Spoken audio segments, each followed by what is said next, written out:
OH.Report video podcast. Allow us to be amongst the first to wish you a very merry holiday season. Of course, Thanksgiving going down on Thursday, so give thanks for all that you have as we give thanks to you for watching our semi-intelligent conversations right here every single week. We love you, the fans. My name is Brian Skoronsky, and we've got a fun half-hour packed coming up for you guys. We're going to be showing you some of the winners that we had from last week for the top play of the week, as well as the Friday night Phenom. We're going to be discussing some exciting regional championship football action. Got an all-new edition of Talk of the Town. We're also going to look ahead to some high school hoops and kind of do some predictors of who we think is going to be the best teams in the conference all around our area. We're going to talk a lot about the Thanksgiving holiday and so much more. Lots of surprises in store for you guys. We've got Hayden and Travis in studio this week. Great to see you guys. Nice to have you back. Well, for me, it's been quite a while going out on the road for football and basketball, but I have to be back here because one, the U.S. is playing in the World Cup. Christian Pulisic with a beautiful ball to Tim Way to give them the 1-0 lead at the break. First time since 2014 they've been in it. You see, I'm pumped up. It's a long time coming, but I'm also excited to be in. Jersey.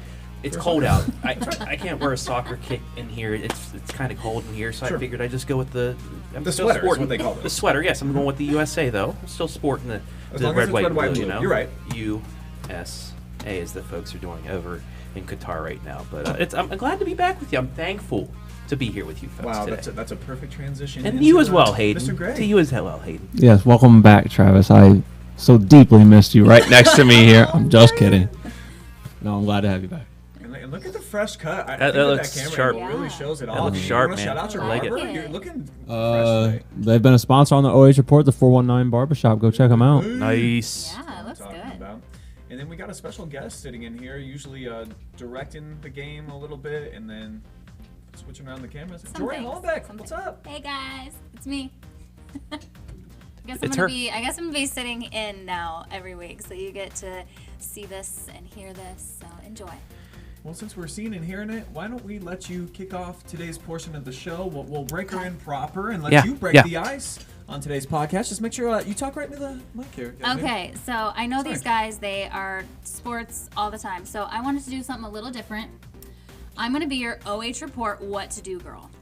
Oh, so okay. Since the holidays are here and the OH Report sometimes and some days may not have anything live and free or highlights. No live and free? I know that you guys are going to miss us. So because we have loyal fans out there, you guys tune in, and thank you so much. We love you guys. We love our fans.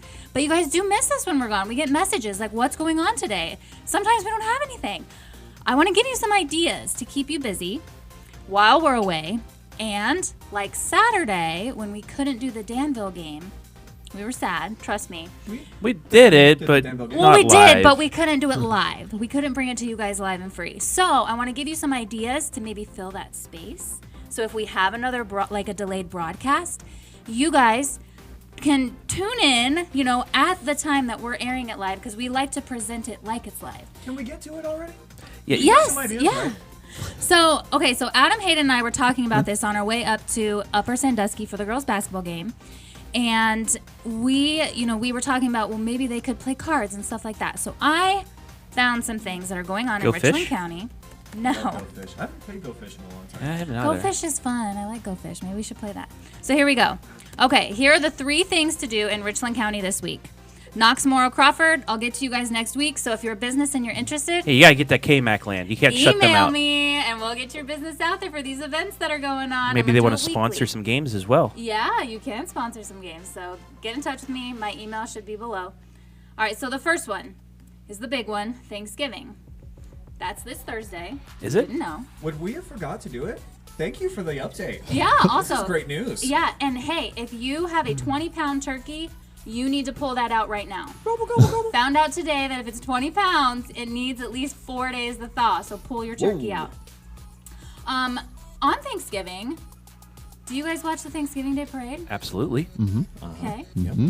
Brian only watches it because I make him, because he's my husband. You know, Brian's there for the Broadway musical people that start before the parade, though. You know he likes that stuff. I have a beef, Yeah. and I'm sure that the singers don't want to do it, but everybody lip syncs, Yeah. and it bothers me so Yes. much that I'm watching just to nitpick them. But I know that they would probably rather sing live, and they're not allowed to.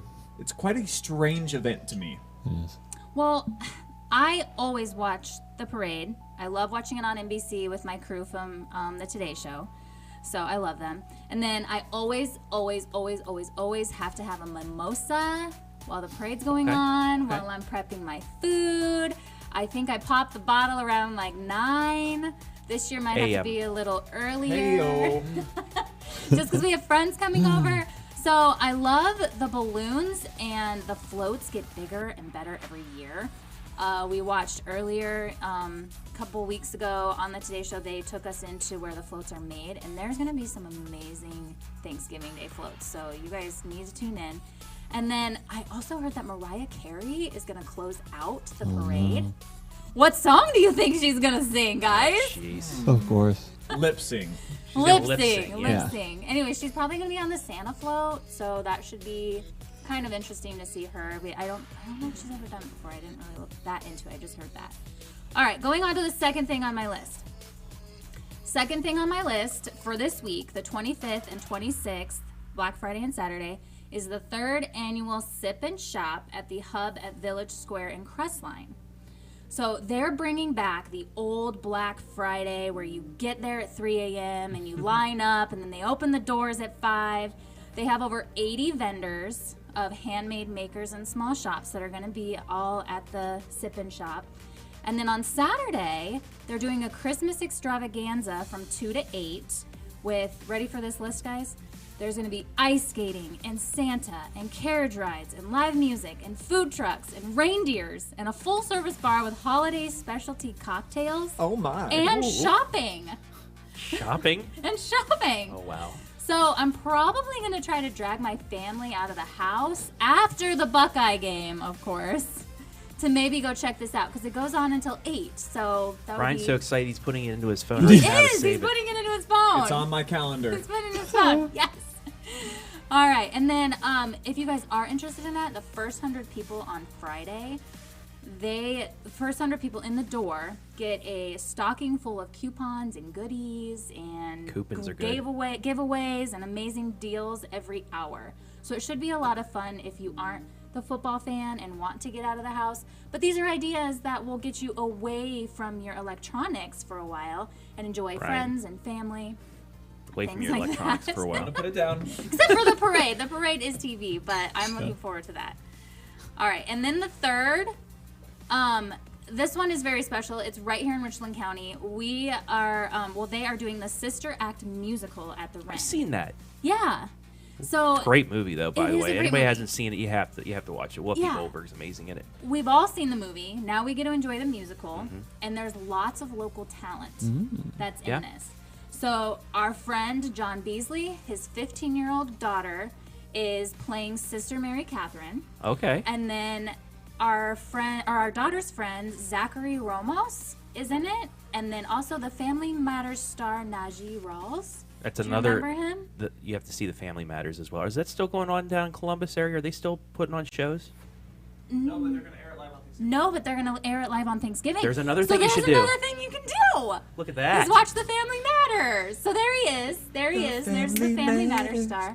So those are the things that are happening right now or this week in Richland County. And tickets are still available for the Sister Act. And again, that's Sunday, the 27th at 2:30. Lots of great local people involved. Oh, wait. And tickets are between $15 and $39, depending on where you want to sit. Where you want to sit, you know. Where can you get them? Online. Just go to the Renaissance Theater's website and you can get them there. So you know what we have here, Brian? We have our own very own Stefan. Remember that skit from SNL with Bill Hader? You don't? I can't believe it. You know what I mean? Yeah. Nope. She's our Stefan. I don't know. Hey, just go back to YouTube and it's on there. It's very funny though. Back in like 2013 though, but our very own Stefan, Jory Hollenbeck. Wow. All right. Awesome. So that's gonna be my take every week, because I'm gonna be your what to do girl during the week. My calendar is full. Like I just ran out of space for what's going on this week. Well, this is just if we don't have anything going on, if people can't. Very rare. Yeah. But yeah, very rare. But in case, I'm gonna give you some options, and that's what I'm here for now. And fans are allowed to do that because they can go watch it, and then they can come back and watch our live streams anytime, because we are always free on the OH Report. Always free. And we have our stuff forever. Say it, yes. Forever.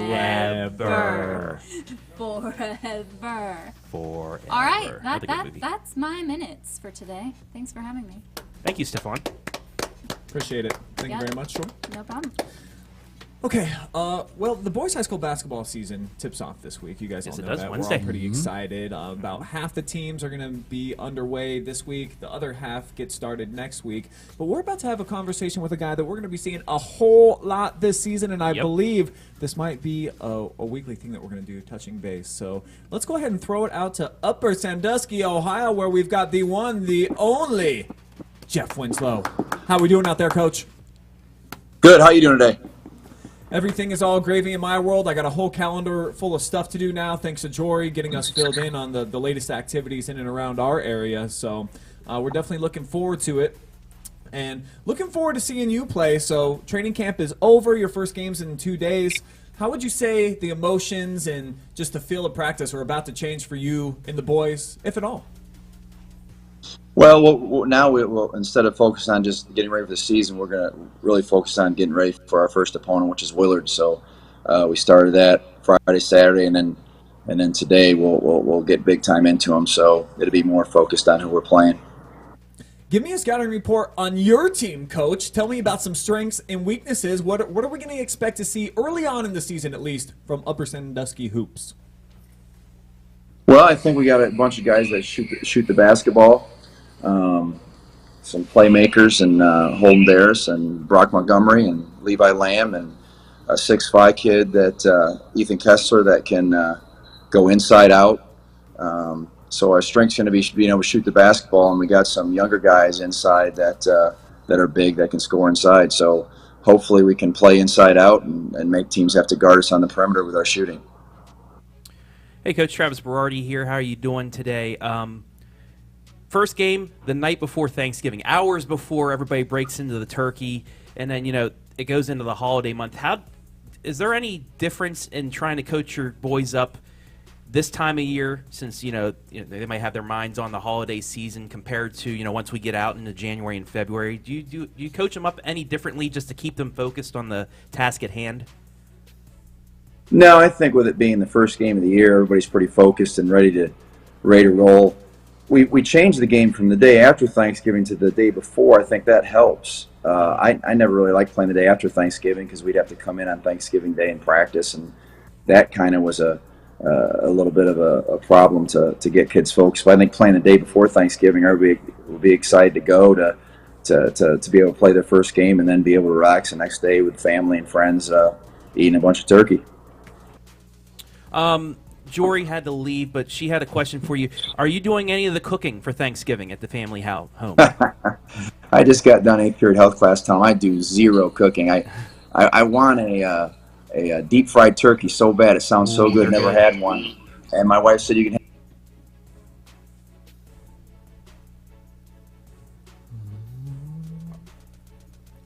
Man, we're really on the edge. edge. Waiting. Probably hunt their own turkeys themselves the morning of Thanksgiving. But really, look, I don't do any of the cooking. I do a lot of the eating and a lot of the mess, but I don't do any of the cooking. Me and you will fit into the exact same category, Coach. I do a lot of the heavy lifting, though, when it comes to the eating, so I feel like I'm pulling my weight on Thanksgiving Day. We're about to be discussing all the conferences in the area and who we think are going to be amongst the ringleaders when it's all said and done. So where do you feel like the Rams are going to fit into the Northern 10 Conference Championship equation this year? Well, Mohawk's got a lot back. They're going to be pretty good. Carey and Crawford, and we're in the mix with those 4 teams. Seneca East and Winford have some newer guys that I saw them play in some scrimmages on some film, and they look, they're much improved. So I think the league's going to be a lot deeper, but it probably goes through Mohawk right now. Interesting. I like that you're candid about it and your expectations for the season, and understanding that you can play your way, of course, into the conference championship mix if you're able to knock off some of those teams that you just mentioned there. And you got Willard on Wednesday to tip off the season, Coach. And it's my understanding, I've had a chance to talk to Mrs. Winslow on a handful of occasions, and you've told me as well that maybe the conversations back and forth don't happen so much after a loss. So how much more added incentive is there, given that the next day is Thanksgiving and you got to have the dinner with her to get that dub on Wednesday? I told the kids we don't get that dub on Wednesday. I don't have Thanksgiving. I eat Thanksgiving dinner alone.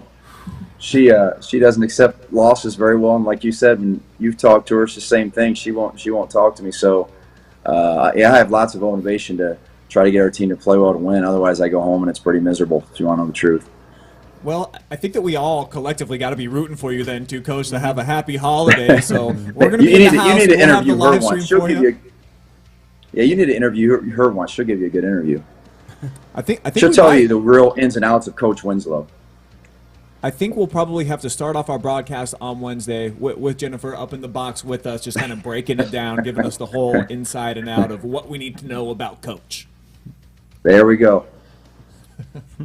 All right. Jeff Winslow, everybody of Upper Sandusky basketball, definitely looking forward to covering you all year. All 11 of your home games we're going to have, and we'll catch you on the road plenty as well. So definitely sending out some holiday wishes and joy, and hopefully a lot of conversation at the dinner table on Thursday with the wife and the family. Yes, sir. We look forward to having you. Thanks. Thanks, Coach. All right, thank you, Coach. And that actually would be a great segment. The wives of coaches on the OH Report. The real housewives of the OH Report. Wow. We could be on to something. I like that lower third. That makes a lot of sense there. All right.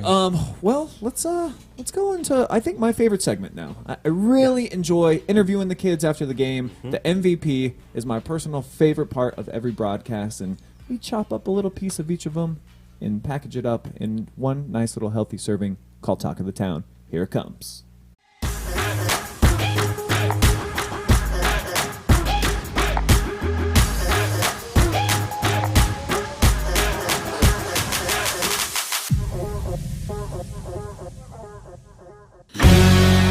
Also threw the touchdown to kind of pull you guys within a point there too. You got to take me through that one. A lot of scrambling, maybe the play of the night. Just trusting your receivers. I did the easy part really. Rossi, our receivers getting open. Me and Rossi are best friends. Trusting him. He trusts me. He put his hand up. I saw him. That's all that's all I could do, and he made the rest of the play. So it's really was all his work. As the years go on, as I've grown in skill as well, I've grown as a person, and I think that as a player, that is very evident in my play style, and I've been trying to pass it on to girls that are younger than me, and I hope that I can pass it on into future years, and hope that those girls can pass that style of play in future years as well. I think all of our girls, all of our players are really selfless. Like, no one wants to take the ball from themselves. We all want to make plays for each other. And I think that we're going to go pretty deep this year because we care about each other and we work really well together. I'll give a shout out to my grandma that she couldn't make it today, but I bet she was watching. Hi, Grandma. Getting her out, that was very helpful, but we kept up that intensity, kept going, kept our mind strong, focused in, and I think that really helped. We didn't back down. We kept going. We've taught each other so much I feel like I just feed off her energy and everything we do, and it's like having a personal coach on the court because I pay a lot of attention to what she does, and she gives me a lot of feedback. So it took some time to get over the end of the season just because this season for us was so great and it's our last. But we both played club at Black Swamp, and we had tryouts on Monday, and we start in December. So right away.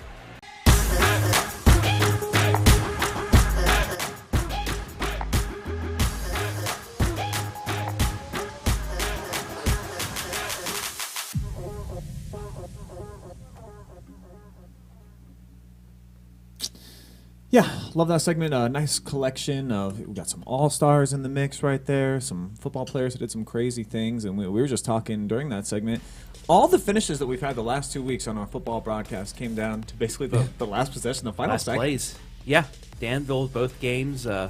Max Payne had the long touchdown pass to win it, and then on the other end, the scramble, a couple stiff arms. That was just an amazing extended play by JFK to get that winning one, and then the cojones to go for two and get that in there as well was just crazy.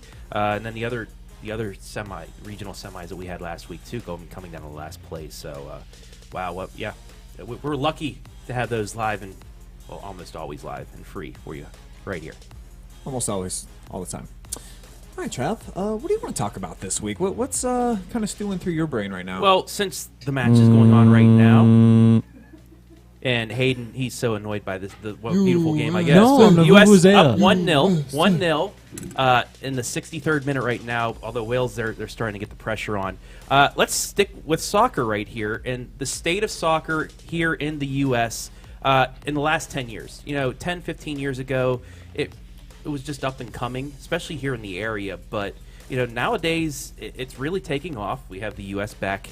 The men's side finally back in the World Cup for the first time in 8 years. The women's squad is just one of the best soccer squads in all of the world, winning World Cup after World Cup, gold medals and everything. But also here locally, it's really taken off. We had the Madison Lady Rams win a state championship. We've had multiple regional finalists, district champions in this area. And my question to you is just, what are your thoughts on the last 10 years and how soccer has built itself in the area and in the U.S.? And I'll start with you, Hayden. Yeah, I think a terrific place probably for me to start would be even at the high school level. A perfect example is when I was in high school at Shelby, we did not have soccer. There was no conversation about wanting soccer, none of the sorts. And now they've got a girls' club, which I believe would be entering like their 4th or 5th year next year.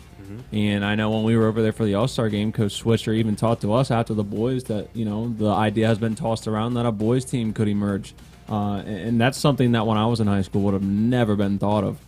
So I do definitely think it's grown at the high school level around here. The production and talent that we're seeing, I think that comes a lot from the youth programs too. A lot of these communities that are solid, Clear Fork and Ontario, have huge youth programs. So I definitely think its popularity has gone up, and it's really spread as a country too, as you were alluding to. I think more people are interested to watch than ever before in the last 10 years. Was that a Vuvuzela or whatever that horn that you were trying to Vuvuzela that you were trying? I got what you were trying to do now. Yeah, even Ashland University, their soccer team, they're in the division, the Division II NCAA tournament as well. But Brian, I guess a little bit more broad too with the Columbus Crew as well.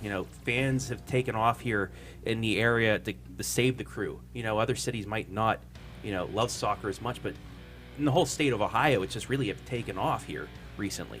I think that we do have a great collection of soccer enthusiasts throughout the entire state of Ohio, and I got to point to some of the connections that I know, like Jesse Ryder and Peter Tem and all the folks that they know around the state, and the interconnectivity of the coaches and the fans, and how big, like Hayden was talking about, the youth programs are. That's really where it starts. It's just having the younger kids being involved in developing something that they have a passion for it and a love for it from the time that they're 5, 6, 7 years old through the time they're through high school, and even if they're blessed enough to move on and play at the college level, and who knows, maybe even beyond for some of our talent that we have right here, homegrown in our backyard.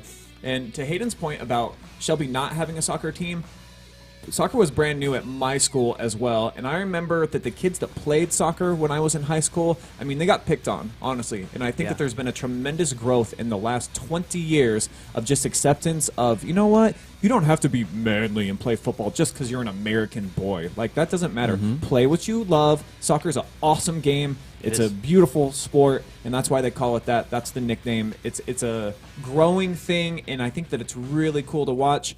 Real quickly, my daughter played AP soccer for the first time this year, and we went out to Lodi where they have like 75 fields. All of them are packed. All of them. Awesome. All day long, every single Saturday from teams, not just around the state, from around the region. It's crazy. And I remember, you go back in the 90s when the U.S. hosted the World Cup and the U.S. was playing in the Pontiac Silverdome. But I think the one moment that changed soccer forever, Brandi Chastain, 98 World Cup at the Rose Bowl. Are you going to mimic what?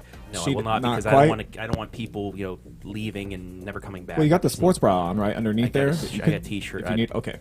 Anyway, but that, I think, changed the complexion of soccer in the United States. It also helped, boost the women's side, but now the men as well. They're a young squad.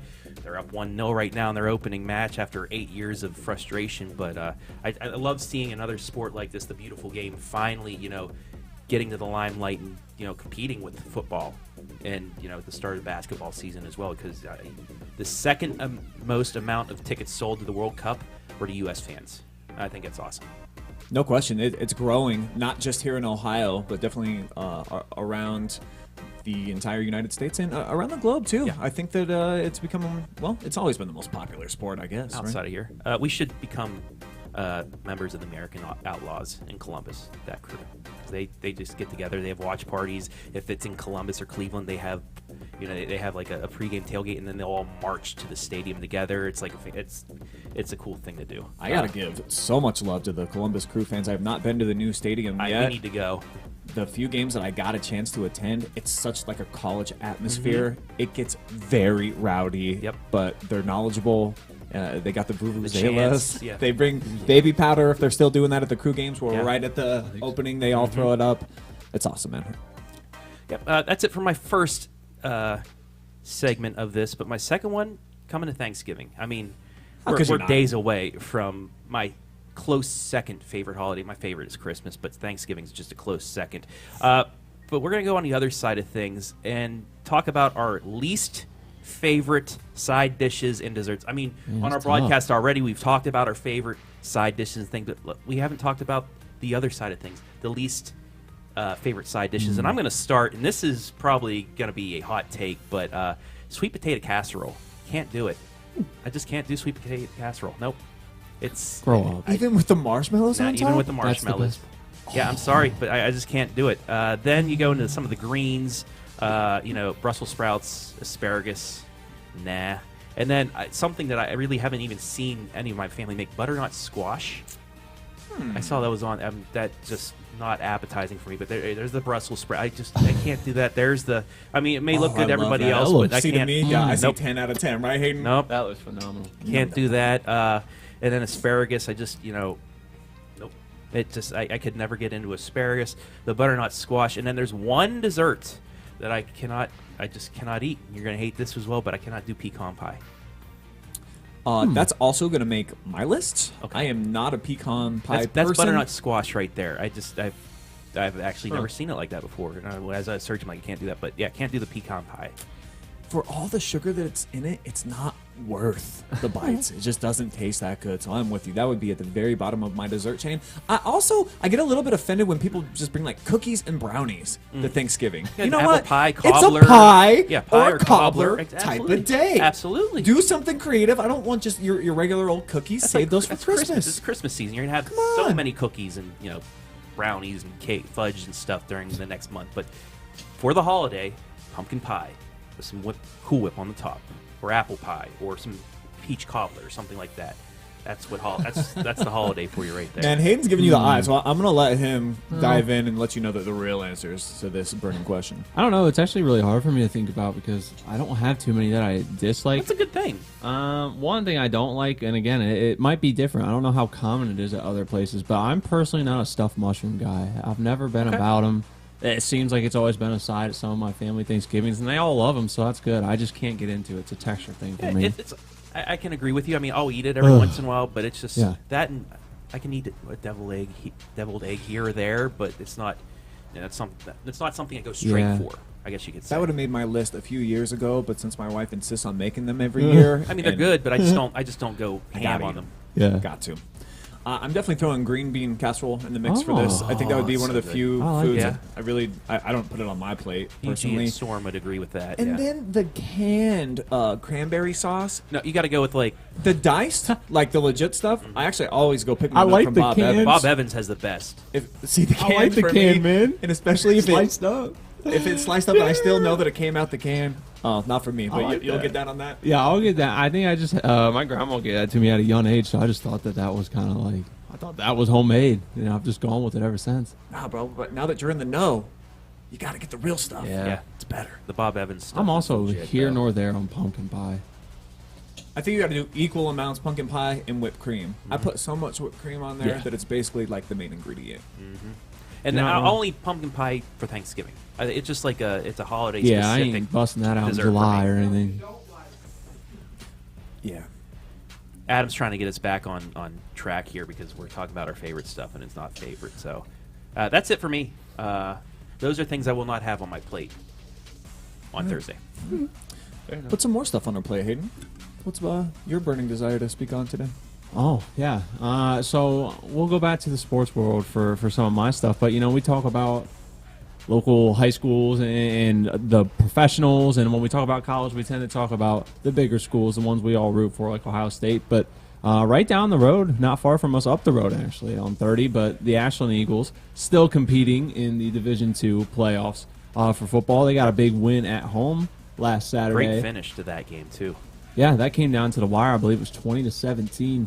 And they had beat Notre Dame College kind of handedly by 20 points week one of the season, but now the Eagles will have a chance. They'll go play, I believe it's number 15 IUP. Top seed in that region, yep. Yeah, on the road next week. And I was just interested in, number one, I mean, how much I personally probably have not done my due diligence and don't know too much about Division II football, nor did I know how good the Eagles truly were. GMAC champions. And I just genuinely didn't know. I know a couple guys that play on the team from schools around here, but have you ever been to an Ashland home football game? I actually have when I covered for the other company across the way, did a couple games, but they have a Hall of Fame coach. Mm-hmm. They actually have a state champion coach from Gallion High School. Yeah. But they're competitive. They're constantly in the running for a playoff spot. I think it has been a couple years since they've made it in there, but they've been nationally ranked last few years. They have a great stadium that was just remodeled, a beautiful venue, and they have some really good football playing up at Ashland. I know, Brian, you can elaborate on it a little bit more. Jack Miller Stadium is phenomenal. They got a lot of donor bucks that came in when they built it. It seats over 5,000 people, and they'll pack that out probably for a playoff game. It's a really good atmosphere. I've been to probably double-digit Ashland University games. Have not been in the last couple of years, but I'm really excited for them having the success again because they had a nice run where they were making it into the playoffs, and they were a top 15 team year in and year out under Lee Owens, who is their Hall of Fame coach. So it's an awesome environment, and a lot of our local guys go there. So they're definitely a team to keep an eye on and look for the Eagles to keep flying in this postseason.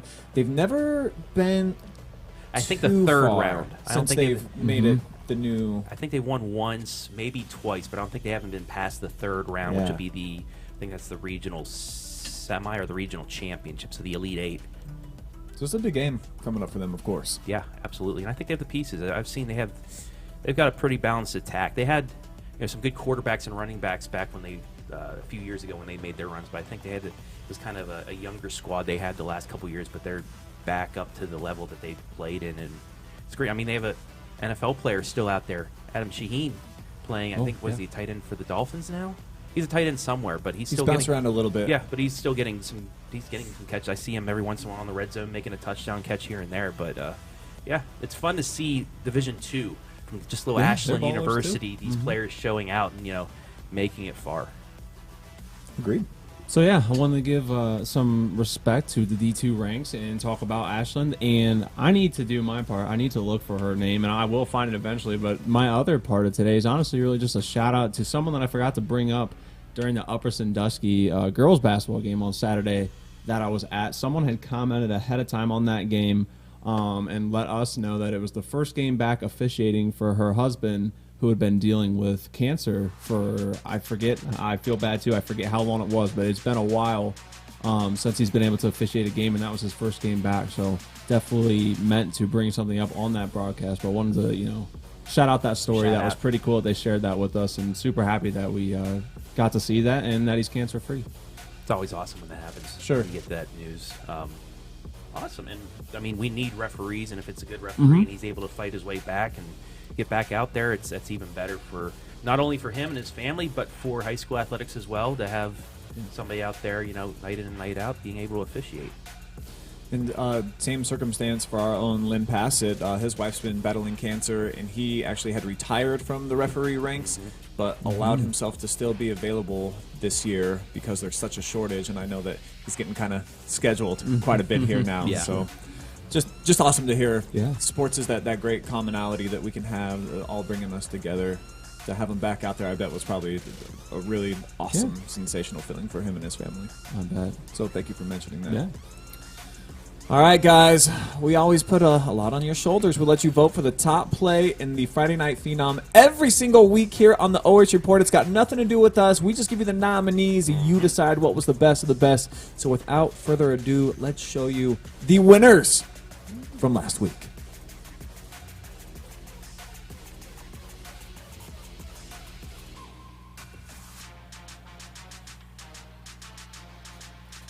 And here it is, your Friday Night Phenom from week number 13, Max Payne, Mr. Unlimited. Great numbers, 6 of 7 completions, all of them coming down the stretch, including a couple of tutties. The game winner as well was sprinkled in there. Travis, you were at this game, one of the best comebacks we've ever seen in OH Report history. 27 points in the final 7 minutes and 48 seconds, and that was after Walker Weckesser had his hand stepped on, so they had to go to Max Payne. Watch this throw.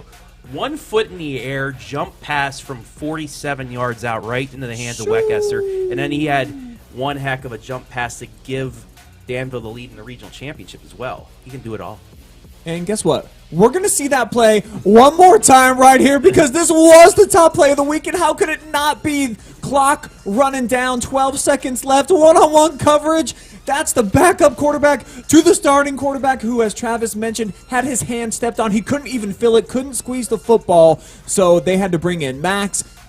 The amazing ability to scramble around in the pocket. He throws it up deep. Walker in behind the defense. Game winner. Moving on to the next round, the Danville Blue Devils, because of that play. And if it wasn't for 30 seconds, they might still be playing as well. But a great JFK comeback just stopped that. And if you want to watch the game over again, we have it on our YouTube and Facebook pages. It was one heck of a game. Brian, with 7 layers of coats on, made it through the elements. We had a blizzard on the way home as well. Thankfully, that didn't hit while the game was going on. But quite the regional championship. And once again, I think our 4th or 5th straight game that came down to the last seconds. It was unbelievable. That was easily the most uncomfortable I've ever been working for the OH Report, trying to call the game and run the camera from the rooftop. So I did it for you out there, the fans, the people of Danville, to make it happen, and we did. They almost did as well. That was one of the coolest games that I've seen in a while in terms of the ending. Didn't go Danville's way, but wow. They took one of the best teams in the state to the wire to get, and if it wasn't for a gutsy 4th down pass and a gutsy 2-point conversion, we may be heading to see Danville this coming Saturday night. But hey, what a heck of a season for the Blue Devils. All right, guys, I want to start talking about basketball now since we got about half the teams in our area for the boys. They're going to start their season this week. The rest of them are going to begin next week. So since we haven't seen any of them actually play or even really practice, I thought it was a great time to start determining who's going to win some conferences, right? Because we have no knowledge. So these are our way too early conference predictors of who we think are going to win championships in the 5 conferences that we cover here on the OH Report. Let's begin in the Firelands Conference, guys. We've got Western Reserve. They are the defending champions, Hayden. Do they do it again, or do you got somebody else that you're thinking about? that's going to knock off the Riders. You know, normally I am one of those that will try and find someone just because I can to say that I think's going to do it. In this case, I'm going to say that Western Reserve will, because I liked what I saw out of those guys last year, and I just like what's going on in their program. And I think that if you can combine what those guys last year were able to take away from the graduating class and the run they were able to make, I think that they can piece things together, however ugly or pretty it may look this year, but I think that they can go back-to-back. Yeah, it was very pretty last year, of course. 21 straight wins for them before they lost to Tiffin Calvert, who was also undefeated on a game that they scheduled at the very last second. Very gutsy for them to get that look before tournament play. Y'all might have just saw my reaction. Wales just scored on a PK to tie it at 1 in the 82nd minute. Anyway, I think South Central is going to do it. Western Reserve lost a lot of players from last year's amazing squad. Crestview, I think they're down a little bit. Plymouth might be in there, but I know South Central has some players coming back from last year's squad. Got a great new coach up there as well, Corey Durbin. I think South Central I think they're one of the favorites this year to win it, but hey, you know, you can't count out Chris Sheldon's squad, though. He's such a great coach. Even with, you know, if he lost a lot of players from last year, he's still going to have those guys ready to go. But I think South Central's just a little bit ahead of everybody else. Well, no more Sam Seidel for them, and no more Coach Seidel for them either. I look at Monroeville, who I believe finished second last year. They graduate their best player in program history. I look at the Cougars. They were above 500 last year. Are they going to take the next step? I don't know if they can take that big a one. I think it would be a couple of steps up for them. So I'm going to agree with my boy Hayden Gray. I know Western Reserve graduated all 5 starters, but does that matter? No, not when you got a winning coach or not when you got a Sheldon on your sideline and they got enough talent and pieces. Hayden, they're not just going for back-to-back. They're not just going for 3 in a row. They're not going for 4 in a row. They're not going for 5 in a row. They're going for lucky number 6 in a row. That's how dominant this program has been. Who am I to question a Sheldon trying to win a conference championship? It's simply what they do. So I'm going to roll with the Rough Riders. No L caps going to be put on this year for Western Reserve. Though they didn't actually lose that game, the one highlight that we're showing you right now. But hey, I believe in the Riders, man. So that is going to be my pick yet again this year. Let's shift gears and talk about the KMAC now. So we'll begin with KMAC Trav. Centerburg is the defending champion. I think they've won at least the last 2. Maybe it's the last 3. I'd have to brush up on my knowledge, but I at least know that they ran the tables last year. I believe it's the last 2 because 3 years ago it was the team that I think is going to win it, the Northmore Golden Knights. Oh, I knew that was coming. You better believe I believe that. But you have to see who they have coming back. They have a great point. You know, they lost Grayson Cass, but they get Jackson Wenger, Lexi Wenger, the great point guard on the girls' side. Well, that's her brother, and they keep. I was talking to him earlier. They're still going at it over the summer, back and forth. But he's a great player, and Coach Tackett and Coach Maddox also really high on what he can do. Then you have all the complementary pieces around you. Grant Bentley that can shoot the ball well. Caleb Chenier, the kicker from the football squad, he can hit the 3.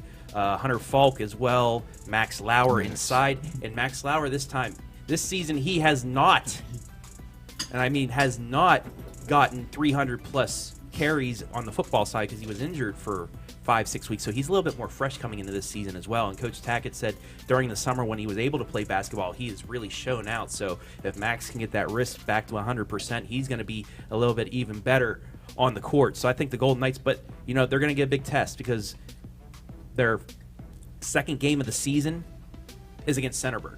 So we will see if they can. We'll find out right away if they can knock off the defending champions and then make a run. But I think the Golden Knights, this is the year, and also they're down to Division 4. They flip-flop with East Knox, so maybe even the first district championship in school history. We'll find out early if they are for real or not, but I think the Golden Knights, this is their year to win that championship back. Do you agree?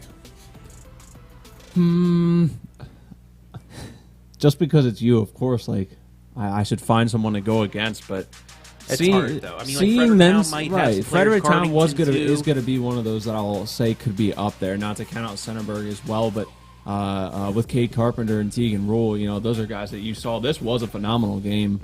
I think hit a 3 at the buzzer in overtime, right? Yeah, that was a terrific game last year. So I think those are 2 teams that will be right up there, probably playing meaningful basketball games against each other, just like this one last year. Having the opportunity to watch so much Northmore last season with you, I do agree fully. While they do lose a lot in guys like Cass, and wasn't there? There was another Cooper Keene. Yeah, someone off of either JV or middle school they were looking forward to. I think it was Wenger. He got in late last year. He came up late last year and got some playing time. But that was one of their. They have some other complimentary pieces on the freshman squad as well. That they said a couple years ago, the Northmore coaches were saying this year and next year would be their best chances to compete. So we'll see if they're correct. But I think the Golden Knights have the shot this year. But like you alluded to as well, the Cardingtons, Fredericktown, they have pieces returning.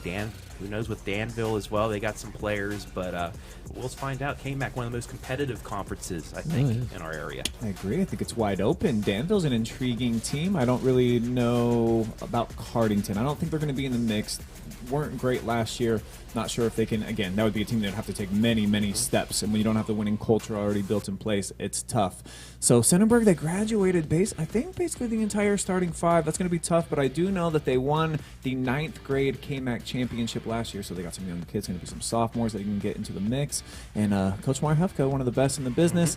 East Knox, they lose arguably their best player all time, Shane Knepp, the only district player of the year they've ever had. So do I believe in the Bulldogs?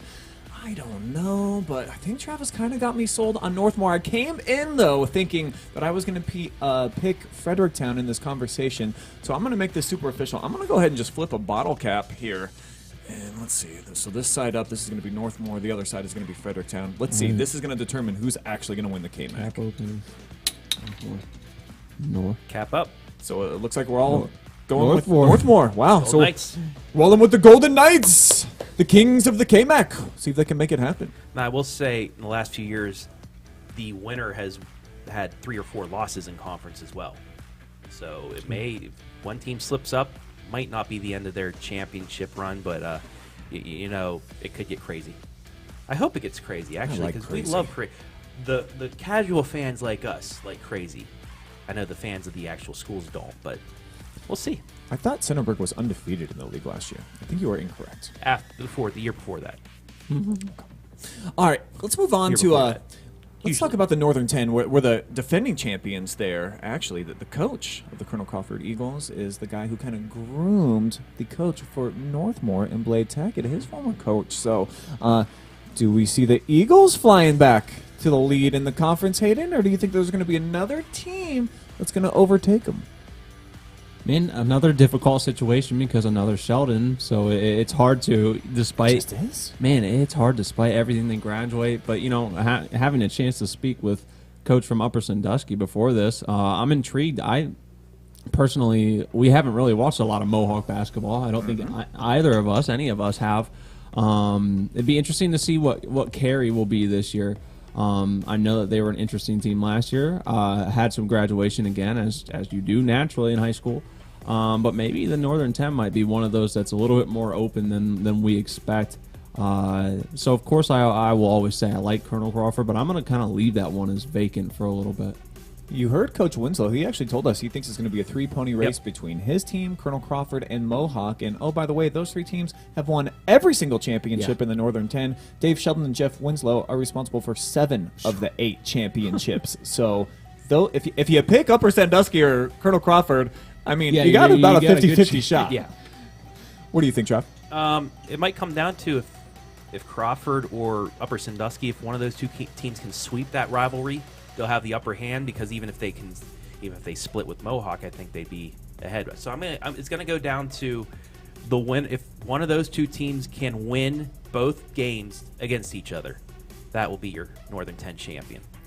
It's definitely tough to replace. You're checking out the highlights here. Guys like that, Carter Valentine, who got a D2 scholarship, Mason Studer, probably the best point guard that the program has seen. But I think the Eagles can do it when you look at what they have coming back. Braxton Jacob Matty, Baker. Great. And everybody that I've talked to when, hey, area basketball, they're talking a lot about Baker and thinking that he's going to be the next coming. He shot like 43% from 3 last year. I know that he was a double-figure scorer, so look for him to have to really elevate that, maybe into the 20s. Yeah. Well, when Coach Sheldon told me last year, too, he's like, this is the next Studer.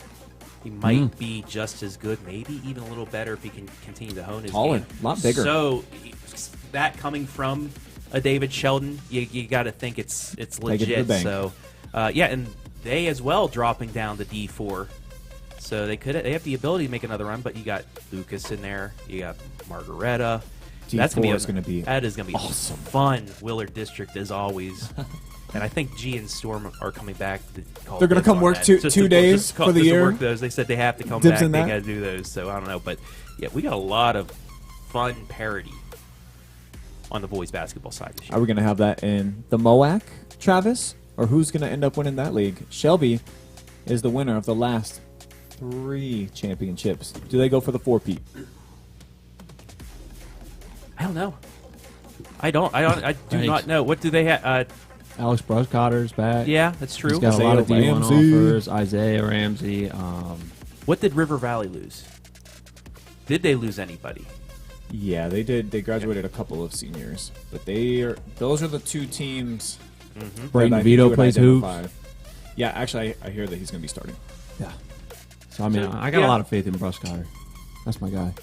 They got That's some true. length That's because true. he's about, what, 6'6", 6'7"? Yeah, he's lengthy. Ramsey's about 6'4", and those are perimeter players. That's tough to match up with. Yeah. So, I mean, there's you'll miss definitely like Holloway, and obviously Andre Hill graduate from last year. But I haven't taken a close look at the roster, but you got at least 2 starters guaranteed back. Yeah, I could say Shelby out there. I think Shelby, River Valley. That'll be the 2 fighting for it. It looks like it. The Whippets ended up going 13-1 in the league last year, and as mentioned, they won their 3rd straight championship. Their lone loss was a game that I did a highlight down at River Valley. Way to go. Yep. But much like last year, I really anticipate when I look from top to bottom, 5 of the 8 teams in the league were below 500 last year. I think we'll probably see the same. I don't know that we're going to see a few teams like really elevate and get more than 10, 12 wins in that league outside of those top couple. Ontario's a little bit of a maybe, but I don't think they got the horses. With the new coach? See. They have some pieces coming Well, back. all they can do is go up. Yeah, when you're coming off of a winless season. But are they going to compete for a championship? Of course not. No way. 500. Yeah. That's Pump the brakes on that even. Yeah. Yeah. Well, skirt. We'll find out. All right, guys, got just one more league that I want to get to, and you saw there one of those teams is the defending champion in the Ashland Arrows in the OCC. This seems like a no-brainer, I think, to everybody that I've talked to. When people are asking me, hey, who do you think is going to be good in the area? And then they have the exact same opinion. So this might be a slam dunk.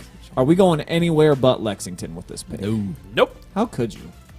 They have one of the best freshmen in the state of Ohio, maybe one of the best 25 freshmen in the country. That's the rumor. Right, that's the word. He got it done at the AAU level. There's no question about the talent, what Braden Vogel is about to bring. And he pairs also With Hudson a lot of Moore's tall pretty players good up They got player. a lot of height. They've got a 6'7" center, so they're gonna do what 6'4", 6'5", 6'7" around the perimeter. The question for them: do they have the guard play necessary? We Yes. know that they've got the speed at the guard with Depperschmidt. Who else is going to be able to get into the mix? Are they going to have enough shooting around them? They're definitely going to dominate the boards. That's the expectation. They're going to win a lot of one-on-one matchups. But if you get defended by a team that's going to pack it in the paint and make it tough for you to penetrate, do they got dudes that can shoot over the top? Those questions are going to be answered soon. But the other contenders from a season ago, Ashland, of course, the defending champion, I think they just lose too much with Luke Dembo. Yeah, I mean, yeah. you're talking about a guy, the leading was scorer in the stuck. history of the program. I think leading steal, leading assists. They got Stewry back. Grayson Story is back. And who was I don't know if they can contend, though. They Yeah. also lose tall Djurdjevic, Yes, Yeah, tall guy. Djurdjevic. leading Tall guy. rebounder. Yeah, he's Tall a good guy. What about Worcester? What do you think of Worcester? I think that they're going to be the top contender. Yep. I don't. Mansfield Senior lost Mo Ware, and I know that they played a lot of sophomores last year. But can I really believe in a team that lost 10 games in a row last year? That's still And then bizarre. beat Shelby. They're so hard. It's strange. That's still Weird. bizarre at what happened there. I don't know. They beat. I want to. Was it Lions Senior? They beat early on, and then they They lost. come out the this year. gates, I want to say They 3-0. lost at the buzzer, the Mount Vernon, and it just went downhill. It did. It spiraled a little bit. But Yeah. in Marquis Sykes, I trust at least to have his guys ready. It just didn't work out last year, so I don't know that I can actually believe in the Tigers to be a threat to Lexington. I think that it's the Minutemen, and it's theirs to lose. Worcester might be the number 2 in my mind. Yep, agreed. Yeah, I agree. I mean, if we'll have to see, but I mean, I've seen some of the film already. But if Vogel plays as good as they say he can be, like there's just no chance. I think you're right. I think that we're all in for a treat Yeah. once he starts hitting his stride. All right, guys, just one last order to get to here, at least for me, before we start showing you something really, really cool to close out the show. But Thanksgiving, it's just a few days away. I just want to know, what are you doing? Yeah? Yeah, where are you going to be? All right, well, I'll start What are you off up to? tomorrow. One. I'm hitting the country roads tomorrow, heading back home. Country road. Yeah, my brother's coming in. He's at college at George Washington in D.C., so he'll be home. First time I get to see him since July. But yeah, I definitely belong in West Virginia. So what do you and your family do? Do you guys sit around and you watch the parade? And Well, so I've grown up all 34 years in a divorced home. So I'll wake up, watch the parade, then I'll go up to my dad's house, have a lunch Thanksgiving, and then what I'm going to do is head back up to my mom's, and we have our big Thanksgiving at like 5 o'clock. Football involved as well, and then my Mountaineer basketball, they play in Oregon against Purdue at 10 o'clock. We So I'll be almost watching got my through a Mountaineers. show without Travis mentioning the Mountaineers. We were Every this time I'm close. in here, Wow. it's the shtick. I gotta mention the Mountaineers at least once. But so I'll be watching football, have a couple meals, get some pumpkin pie with a bunch of Cool Whip on it, and then I'll finish it off watching the Mountaineers. And then after that, I always finish Thanksgiving by starting Christmas Vacation. I'll watch it every night. Here it goes. What's wrong with I'm Christmas just saying. Vacation? I know your traditions now. Yeah, I'm just saying. I guess no. I should have answered for Travis. But I kick it off. Right. The only times I watch Christmas Vacation, Thanksgiving night to Christmas night. That's the only times I'll watch it, so I can enjoy it still. But that's how I will finish off my Thanksgiving, and then Friday I'll hang out for a little bit, and then come back here because I got to work. We're going to get right back to it, but a few days off back home, that's what's going to happen. It's going to be fun. Well, Hayden, you're in a freshly married relationship, so you've got new family members that you've brought in, plus your wife now has yours. So how are you guys going to divvy up responsibilities and dinners or lunches or whatever it is that you're doing on Thanksgiving? I'm curious. I think that this year we're on the actual day itself, just going to my dad's here in Mansfield. Have a smaller celebration with my sister and brother-in-law and my niece. And then I think as far as my wife's family, we're not really doing anything with them until Sunday, I think. So her mom is a nurse, so she has to work on holidays a lot. But, yeah, I think we'll spread it out a little bit and still get to divvy up time for both families. Special. It's good times. Now, for me, my closest family member's like 800 miles away. So my wife and I have never really had a place to go. We've been vagabonds and/or been homebodies. We had a stint where we were just having Bob Evans cook for us and bring it in. Jory likes to cook too much, so she put, a squadouche to that, and now she likes to just cook all day long. I know we got a couple of friends coming over. We're going to be playing some cards, hanging out, always football, of course, and I've been forced into watching that parade every year. So I just kind of wake up and it's on. Yeah. I just get down with it, I just try to embrace it and embody what my whole family likes to do. So nothing crazy, but it's at my house this year, so yeah, it'll be fun. It'll be special.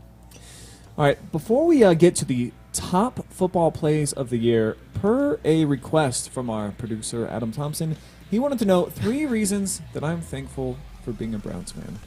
Okay? This was hard. This took me about 20 minutes to come up with, but here we go, guys. Reason number 1. Despite the losing culture, if you can believe it, the largest fan base in the NFL is actually the Cleveland Browns. So no matter where I go, and I've been to a lot of states, more than 35 of them, you can almost always be guaranteed to find a Browns backer there or someone wearing some Cleveland Browns gear. So we definitely salute everyone out there that supports a team that has struggled so much. Reason number 2. Ohio State football has been so over-the-top dominant during my lifetime that I just need to be humbled after some big-time Saturdays.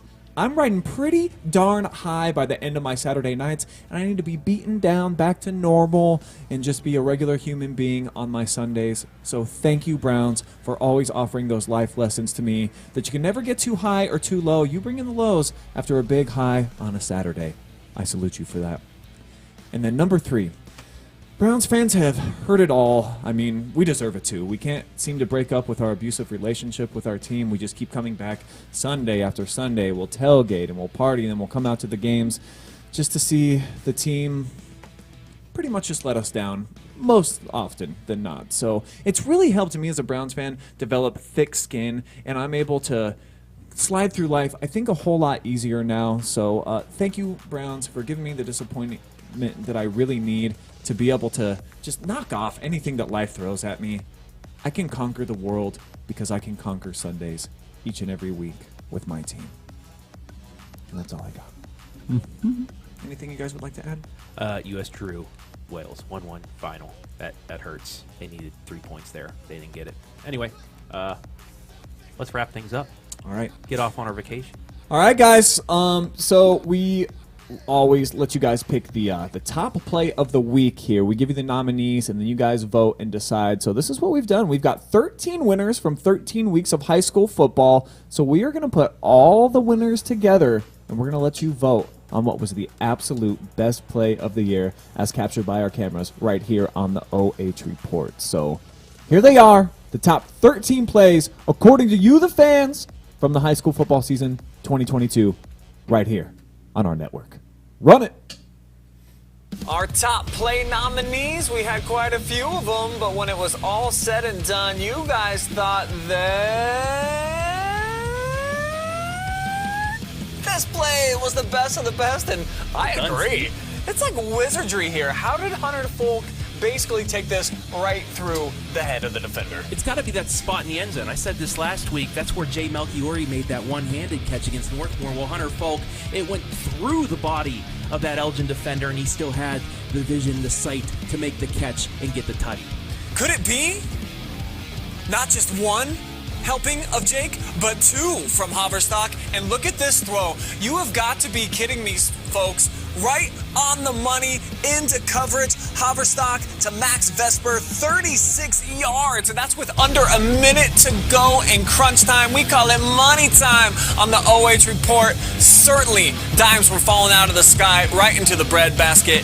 Huge pitch and catch for Jake and company. Congratulations to that QB sweeping this week's awards. But how about the top play of the week? It's a freshman. Gunnar Lacey, you got to see this kid in action tonight, as we're going to see against Buckeye Valley. This ball's going to go up in the end zone.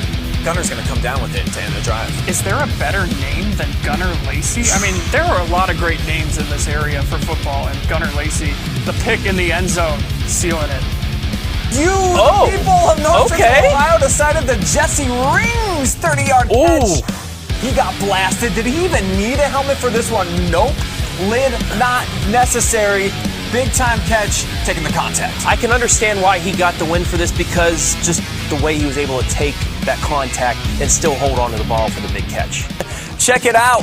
It's Caden Van Tilburg. You can't go much farther than this. 99-yard house call, taking it all the way to the crib for a huge Ashland score. That's why he gets the top play of the week to go along with his teammate as your Friday night phenom. So big congratulations to the entire community of Ashland for getting out, showing some support, weighing in with the votes. And it wasn't even close for the top play. 52% of you out there thought that this was the best that you saw. Check out this big throw, and then Austin, neater core of carry, comes down in the corner of the end zone. The only touchdown of the game to beat Colonel Crawford. That was a battle of undefeated teams, so obviously this one carries a little bit more weight than your standard touchdown. I see what you did there. Carries a little more weight for Carey. Well done, Brian. Carey, I mean, are they ever going to lose again? I have no idea. I don't think so. It's a sophomore, Braxton Prosser, and look at this. Shake, bake, wiggle, rattle, roll, and take it into the zone, all the way with the dive, too, against Ontario. This was phenomenal. Yeah, he's electric, man. He's been one of the better players in the area here down the stretch, and he's behind that offensive line.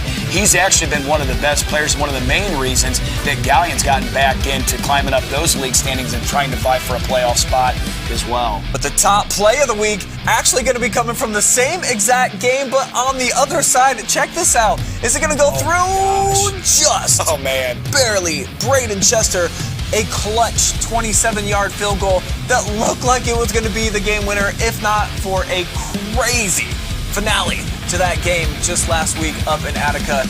Hey, it's that season. We like a little bit of trickery in the month of October, and that's what the Crestview Cougars would do. We've got Barker to Bailey, the fake punt extraordinaire, touchdown reaching in there. And oh, by the way, it was a rivalry matchup on the road at Norwalk St. Paul. Cougars needed this one big time to defend their Firelands Conference crown.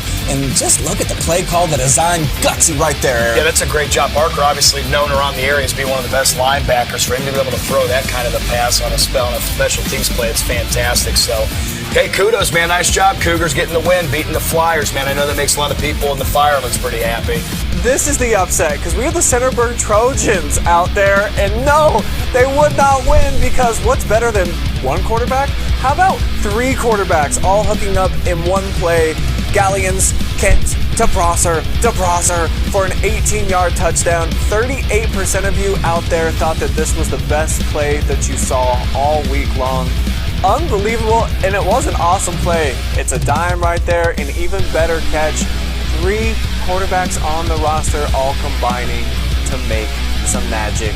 Congratulations to each of those performers for making it happen in week number 10. Speaking of big performances, how about 56% of you out there on all of our social media thought that this was the best play that they saw all week? How about Mason Wolf hooking up with Zevin Proper, who's going to take it 63 yards. No one's even going to get a fingertip on him. That's how special he was with the big catch and then taking it in for the score in a blowout victory over the Shelby Whippets back in week number 11. The Knights advancing, of course. They're going to be showcasing their talents again in week 13. This team looks like they could be headed for greatness. They went to the Final Four last year in big part because of plays like this. That was your play of the week from week number 11. There was a lot of good ones, but you, the fans, you kind of thought that Hayden Kuhn off the tip drill, taking it back. Look at this, coast to coast. Usually he's throwing touchdowns instead. He's picking them off. He's taking it back. He hurdled the guy. Cougars out on the charge. He would bring it back 97 yards to defeat Patrick Henry. Watch it in slow-mo. It is even better. The hand-eye coordination from this dude, Mr. Kuhn. And then he waits, Travis. He's lurking like he's out on the prowl. He's letting 6 people get in front of him to block. The convoy, the hurdle, into the end zone. Hayden Kuhn, the top play of the week. And from week number 13, how about Max? Big play, clutch jeans, Payne Jump throwing pass. it deep. And it's Walker Weckesser on the receiving end. That's a game winner, folks. As close to a walk-off as you can get.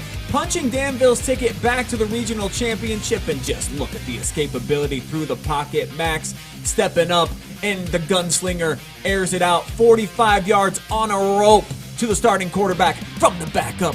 Unbelievable stuff. The top play from week number 13, as decided by you, the fans. And those are the top plays of the year from 2022. Make your vote count. Drop us a comment right now and let us know what was the absolute best play captured by our cameras this football season.